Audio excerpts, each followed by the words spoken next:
Now, you see the flag change down here? And we will go racing, pro stock style, in 50 seconds, 5-0. Hamilton on the inside, Bement on the outside. The key now here is, the critical decision is, okay, we're coming around, we got plenty of time, we're crawling, when do you mash the throttle? Mash it too soon, you might go across start-finish line, or you might have to retard the throttle. Mash it too late, everybody else could be gone. But you got to time it yourself. You got to stick with your own timing mark. If somebody else puts the hammer down and you think it's too early, you got to drive your own race. Every driver will tell you that. Still got a lot of time here. We still got 15 seconds. They're coming off the pin, so they're definitely early here.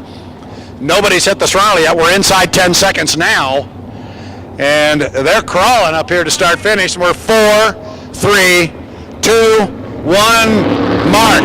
Both legal.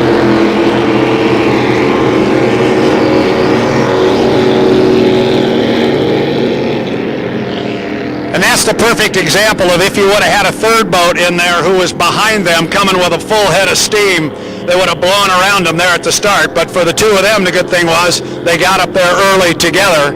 And right now, as they come off the corner, Daniel Bement is starting to open up a little bit of water on Tim Hamilton, running down the back chute. In fact, he's running, listen, you can hear him get the RPM. That thing's running real strong right now. Again, the last time Daniel was out here on the race course, he had to pull a right-hand turn to pull his boat back into the pit area. But it seems to have all of those issues in the rear view mirror right now. Boat seems to be running real well. And he will come down, see the green flag, and complete lap number 1.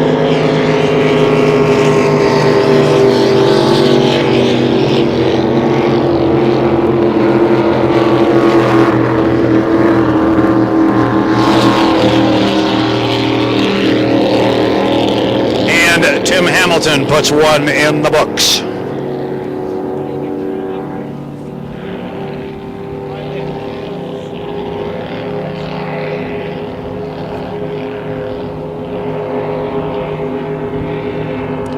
Tell you, Daniel's really got that boat hooked up and running. It looks really good when he runs down that back straightaway. You get an idea of the speed that he's running when you just kind of mark the boat against objects on the shoreline there on the backside. Here he comes. He'll come down and complete lap number 2 of 5. 2 up, 2 down, 3 to go.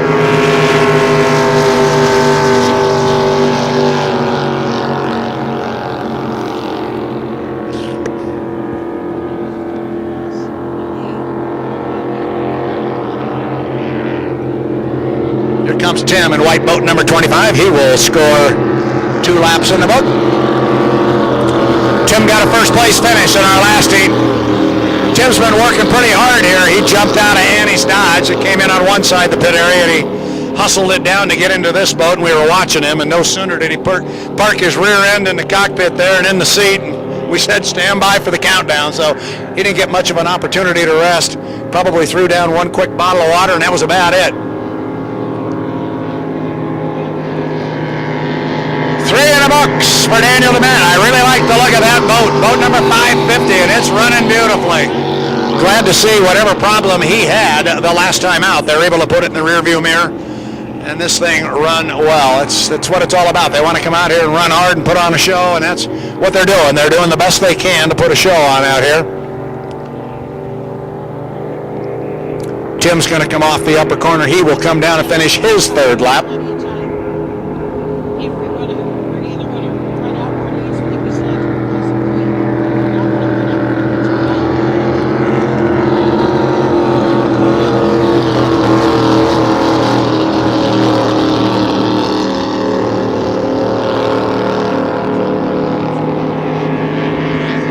Let's put 4 in the books for Daniel. Got 1 to go.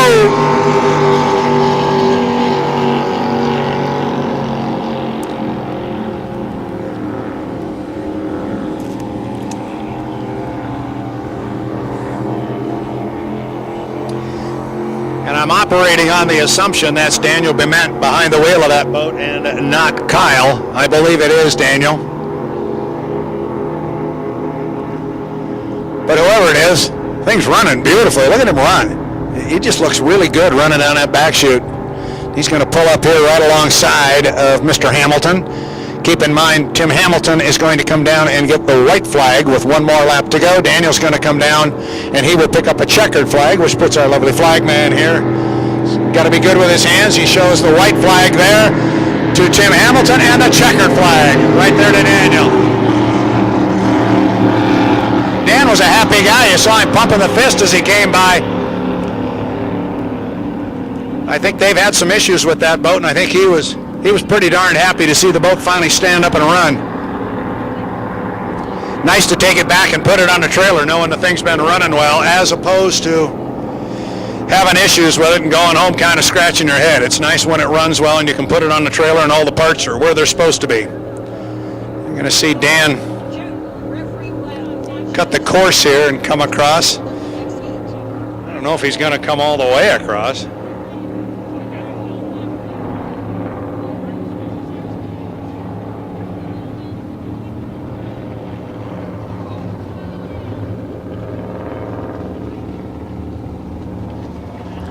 Dan quickly brings his boat back to the dock. He never crossed the finish line